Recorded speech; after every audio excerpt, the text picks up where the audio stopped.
United states of আমেরিকাতে একটা conference হয়েছিল। ওই কনফারেন্সটা হচ্ছে পৃথিবীর যত ধর্মগ্রন্থ আছে সবগুলো ধর্মগ্রন্থের 10 মিনিটের আবৃত্তি শোনানো হবে। কয় মিনিট? চিল্লায় বলেন। ওখানে গিয়েছে শ্রীমত ভগবত গীতা, গিয়েছে বাইবেল, ত্রিপিটক, দশাতীর, Veda, Purana, Ramayana, Dighanikaya, Yahwist, sacerdotal, Talmud, Torah, Old Testament, New Testament, Zend Avesta এবং আল্লাহর কোরআনও। কোন সুবহানাল্লাহ। চীনের প্রাচীন ধর্ম কনফুসিয়াসের পাণ্ডুলিপি গিয়েছে। যারা আগুনকে পূজা করে, অগ্নি উপাসক, আগুন দেখলে নমস্তে নমস্তে গায়, তারাও গিয়েছে। 10 মিনিট করে সময়। এই কনফারেন্সের উদ্দেশ্য হচ্ছে এইটা চেক করা, in order to check which book, which recitation of the holy book is the most excellent recitation ever. কোন বইয়ের আবৃত্তিটা বেশি সুন্দর লাগে। 10 মিনিট করে সময়। সব ধর্মের ধর্মীয় কিতাবের শায়েকরা, গুরুরা, ধর্মনানকরা আর ফাদাররা আর কারীরা বসেছে। বিচারকের সামনে 2টা বাটন, একটা গ্রিন বাটন, একটা রেড বাটন, একটা সবুজ বাতি, একটা লাল বাতি। আবৃত্তির সময় 10 মিনিট। চিল্লায় বলেন কয় মিনিট? সবুজ বাতিতে চাপ দিলে আবৃত্তি শুরু, রেড বাটনে চাপলে আবৃত্তি শেষ। প্রথমে ডাকা হয়েছে শ্রীমত ভগবত গীতা। 10 মিনিটের জন্য যে পড়তে শুরু করেছে, ওম নমো ভগবতী বাসুদেবায়। 10 মিনিট পড়েছে। পড়ার পরে বিচারক রেড বাটনে প্রেস করেছে, সময় শেষ, নেমে গিয়েছে। এরপরে ডাকা হয়েছে ত্রিপিটক, বিনয় পিটক, শাম পিটক, অভিধর্ম পিটক মিলে 3টা পিটক। এটা বৌদ্ধ ভাইদের কিতাব। এরা বলে ওম শান্তি, ওম শান্তি। আসলে মিয়ানমারে ওরা যা করছে ওদের বলা দরকার ওম অশান্তি, ওম অশান্তি। ওরা বুদ্ধাং শরণং গচ্ছামি, ধাম্মাং শরণং গচ্ছামি পড়তে পড়তে 10 মিনিট শেষ, চলে গেল। এরপরে ডাকা হলো দশাতীর, দশাতীরের ওরাও পড়লো। এরপরে ডাকা হলো গ্রন্থ সাহেব, পড়লো। জিন্দাবেস্তা পড়লো 10 মিনিট।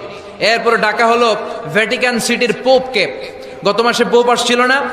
এই পোপের আগের পোপ, তাকে ডাকা হলো to recite the Holi Bible for 10 minutes. 10 মিনিটের জন্য বাইবেল পড়তে আসেন। উনি এসে ওনাদের বাইবেল পড়ে গেল 10 মিনিটের জন্য। ওনার বাড়ি হচ্ছে ভ্যাটিকান সিটিতে, ইটালির রোমের মাঝখানে স্বায়ত্তশাসিত একটা আলাদা দেশ আছে। ওইখানে শুধু পোপরা থাকে, যারা বিয়ে না করে খ্রিস্টানদের ফাদার, প্রোটেস্টান্ট, অর্থোডক্স আর রোমান ক্যাথলিক, ওরা সেইখানে রাজ্য স্থাপন করেছে। গোটা বিশ্বের খ্রিস্ট ধর্মকে তারা চালায়। তারা 10 মিনিট সব ধর্ম গ্রন্থের আবৃত্তি এবং তেলাওয়াতের পরে সর্বশেষে মুসলমানদের ধর্মগ্রন্থ কোরআন আবৃত্তি করার জন্য ডাকা হয়েছে। এসেছে মিশরের কারি Abdul Basit Ibne Abdus Samad. যারা ওনার তেলাওয়াত শুনেছেন দেখবেন উনি তেলাওয়াত করে আবার সময় নেয়, আধা মিনিট শ্বাস নেয়, আবার লম্বা দম নিয়ে তাল লয় নিয়ে টান দেয়, আবার পিছন থেকে টান দেয়।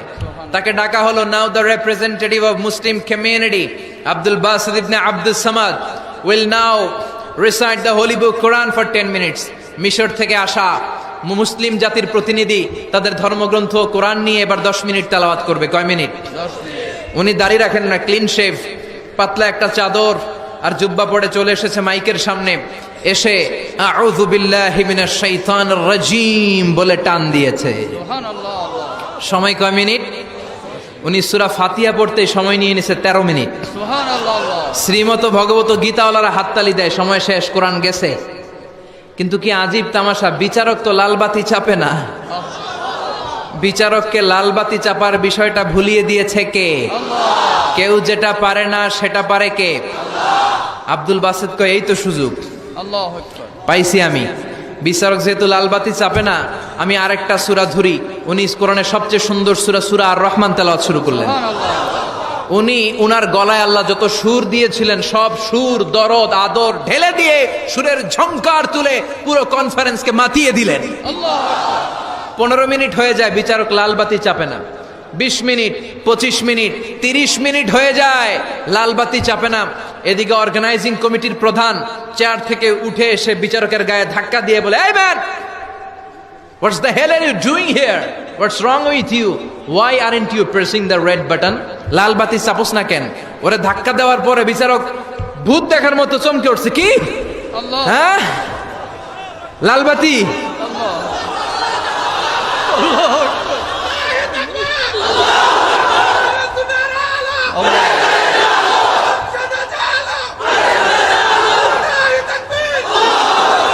অর্গানাইজিং কমিটির চেয়ারম্যান যখন ধাক্কা দিছে, why aren't you pressing the red button, তুমি লাল বাতি চাপো না কেন? ভিমড়ি খেয়ে উঠছে লাভ দিয়ে, কি হ্যাঁ লাল বাতি নীল বাতি, কোন বাতি কোন বাতি? হুশ নাই, ওর হুশ নিয়ে গেছে কে? আবার যখন আব্দুল বাসেদের তেলাওয়াতের দিকে তাকায় আবার বেহুশ। না পেরে বিচারক দাঁড়িয়ে বলে, ও Abdul Basid Ibne Abdul Samad, come from Egypt, there is no time limits for you, recite as much as you wish. ও আব্দুল বাসেদ, আজকের এই প্রতিযোগিতায় তোর জন্য তেলাওয়াতের কোনো সময় নাই, তোর যত মনে চায় তুই পড়ে যা।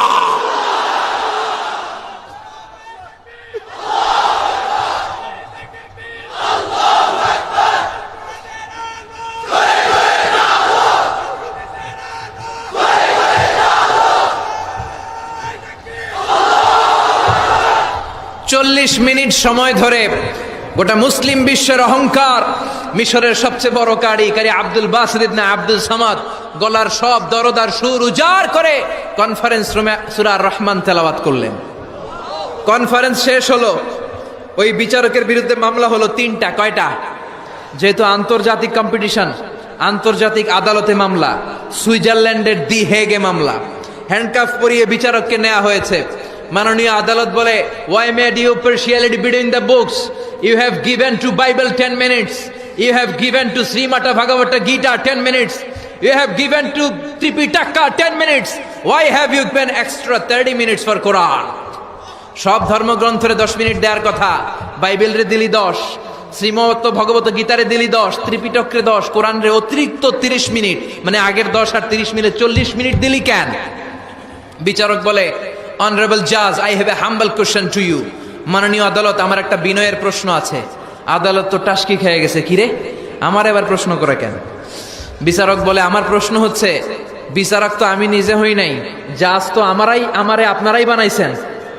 আমি তো ওদেরকে 10 মিনিট দিছি, ঠিক কিনা? আমি তো বাইবেলরে 10 মিনিট দিয়েছি। এর কারণ, যখন বাইবেল পড়তে এসেছে আমার হুশ আছে, আমার সময়ের জ্ঞান আছে, আমি সময়ের টাইম ধরে বসে আছি, আমার হিতাহিত জ্ঞান আছে, আমার নার্ভাস সিস্টেম ওকে। 10 মিনিট শেষ, আমি রেড বাটনে চেপেছি, উনি নেমে গিয়েছে, বাইবেলকে ডেকেছি, বাইবেল শেষ, শ্রীমত ভগবত গীতাকে ডেকেছি, গীতা শেষ, ত্রিপিটককে ডেকেছি। কিন্তু ওই মিশরের কারি আব্দুল বাসেদ জুব্বা একটা পরে কোরআনটা হাতে নিয়ে মাইকের সামনে এসে কি যে বলে একটা টান দিল, ওই টান দেওয়ার সাথে সাথে আর আমার হুশ নাই। আমি কি সাগরের উপর, নাকি মহাশূন্যে, নাকি জমিনের অতল গহ্বরে? আমি কোথায় বসে আছি, আমি কোথায় দাঁড়িয়ে আছি, আমি নিজেই জানি না। আমার সময়ের কোনো জ্ঞান নাই, আমার হিতাহিত বুদ্ধি নাই, আমার নার্ভাস সিস্টেম ফল ডাউন করেছে, আমার শরীরে ভাইব্রেশন শুরু হয়েছে, কাঁপুনি শুরু হয়েছে। মাননীয় আদালত, যখন একটা মানুষের হিতাহিত জ্ঞান থাকে না, যখন একটা মানুষের সময়ে কোনো বিবেক বুদ্ধি থাকে না, যখন কারো নার্ভাস সিস্টেম ফল ডাউন করে, কি এক মন্ত্র সে পড়তে শুরু করলো, আমার হুশ সে কেড়ে নিল, আমি কিছুই বুঝতে পারছি না। যখন আমি আমার সাথে নাই, যখন আমার হুশ নাই, যখন আমার নার্ভাস সিস্টেম ফল ডাউন করেছে, এরকম একটা পরিস্থিতিতে যখন আমি medically unfit, how can I press the red button? You answer me. কেমন করে আমি লাল বাতি চাপবো তুমি বলো? প্রিয় ভাইয়েরা, আপনারা যারা আইন নিয়ে পড়াশোনা করেন তারা জানেন, কেউ যদি মেডিকেলি আনফিট থাকে তার কোনো বিচার হয় না, ঠিক কিনা? পাগল খুন করলেও বিচার নাই, ঠিক কিনা? সে কোরআনকে অতিরিক্ত সম্মান দেওয়ার কারণে সর্বশেষে এই বিচারকের কোনো বিচারই হয় নাই। বেকসুর খালাসের ব্যবস্থা এই বিচারককে করে দিয়েছে কে? এই জন্য ওই কোরআন ধরতে রাজি আছো মুসলমান? পড়তে রাজি আছো মুসলমান? ওই কোরআনের জন্য মরতে রাজি আছো মুসলমান? অনেক আলোচনা হয়েছে, 3টা কর্মসূচি নিয়ে বিদায় নিতে চাই। কর্মসূচি নাম্বার 1, কোরআন তেলাওয়াত করতে জানতে হবে। রাজি আছেন? যারা জানি না তারা শিখবো। 2 নম্বর কর্মসূচি, মাতৃভাষায় প্রতিদিন কোরআন পড়বো। কোরআনের বঙ্গানুবাদ পাওয়া যায় মোবাইলে, অ্যান্ড্রয়েড সেটে কোরআনের ট্রান্সলেশন পাওয়া যায়, বঙ্গানুবাদ। প্রতিদিন একটা আয়াত হলেও আমরা কোরআনের অর্থ পড়বো। 3 নাম্বার, বাঁচি আর মরি কোরআনের পক্ষে থাকবো। চিল্লা এখন ঠিক কিনা? এই কোরআন আমাদের প্রাণ, এই কোরআন আমাদের জান।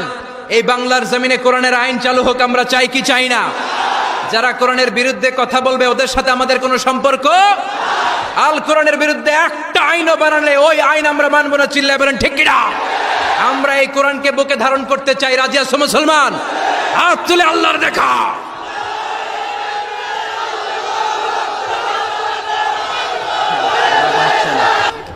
আল্লাহ আমাদের সবাইকে কথাগুলো বুঝার ও আমল করার তৌফিক দান করুক, আমরা বলি আমিন।